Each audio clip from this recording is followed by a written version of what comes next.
তালের শাঁসের পায়েসটা খেতে যে এতটাই মজার, একবার না খেলে কখনোই বুঝতেই পারবেন না। আসসালামু আলাইকুম, কেমন আছেন সবাই? আজকে আমি আপনাদের সাথে তালের শাঁস দিয়ে অনেক মজাদার পায়েস রান্নার রেসিপি শেয়ার করব। এই তো আমাদের মেইন উপকরণ হচ্ছে তালের শাঁস। আর এই তালের শাঁস কিন্তু আমরা অনেকেই অনেক নাম চিনে থাকি। কেউ বলে আকুর, কেউ বলে তালকুর, কেউ বলে তালের শাঁস।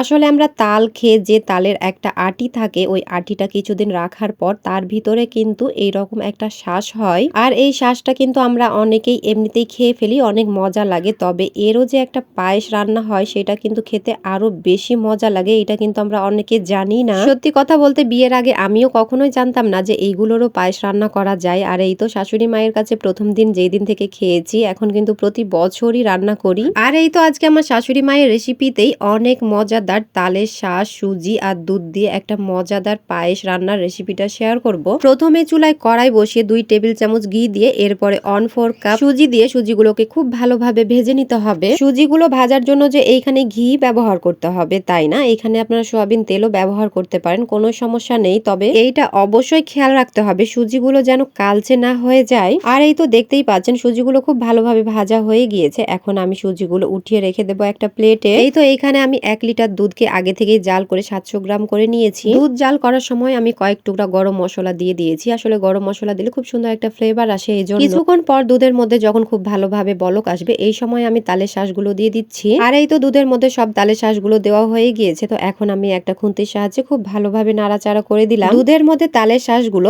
1 থেকে 2 মিনিট জাল করার পর এখন আমি দুধের মধ্যে ভেজে রাখা সুজিগুলো দিয়ে খুব ভালোভাবে নাড়াচাড়া করে 3 থেকে 4 মিনিট জাল করার পর এখন আমি পরিমাণ মতো চিনি দিয়ে দিলাম। আসলে চিনির পরিমাণটা বললাম না, এখানে আপনারা আপনাদের ইচ্ছে মতো, মানে আপনারা যে রকম মিষ্টি খাবেন সেই রকম চিনিটা দিয়ে দিবেন। চিনি দিয়ে সবকিছুকে খুব ভালোভাবে নাড়াচাড়া করে চুলার ফ্লেম লোতে রেখে কিছুক্ষণ জাল করে নেব। আর এই তো দেখতেই পাচ্ছেন কিছুক্ষণের মধ্যেই খুব সুন্দর একটা গাঢ় ভাব চলে এসেছে। এছাড়া কালারটাও কিন্তু চেঞ্জ হয়ে গিয়েছে। আর এই রকম ঘনত্ব হবে, এই সময় কিন্তু চুলাটি বন্ধ করে দিতে হবে। আর আমি চুলা কিন্তু বন্ধ করে দিয়েছি। আর এই তো দেখতেই পাচ্ছেন এইরকম একটু লিকুইড অবস্থায় রাখতে হবে, তাহলে ঠান্ডা হলে আমরা যেই রকম ঘনত্ব চাইছি ঠিক ওই রকমই হয়ে যাবে। আর এই তো কিছুক্ষণ পর ঠান্ডা করে এখন আমি একটা বাটিতে ঢেলে নিচ্ছি। আর এই তো এইটাই হচ্ছে একেবারে পারফেক্ট ঘনত্ব, একেবারেই শক্তও না আবার একেবারেই লিকুইডও না। এই তালের শাঁসের পায়েস রান্না করতে কিন্তু খুব একটা সময় লাগে না, ঝটপটি রান্না করা যায়। তো অনেক অনেক মজাদার আর লোভনীয় তালের শাঁসের পায়েস কিন্তু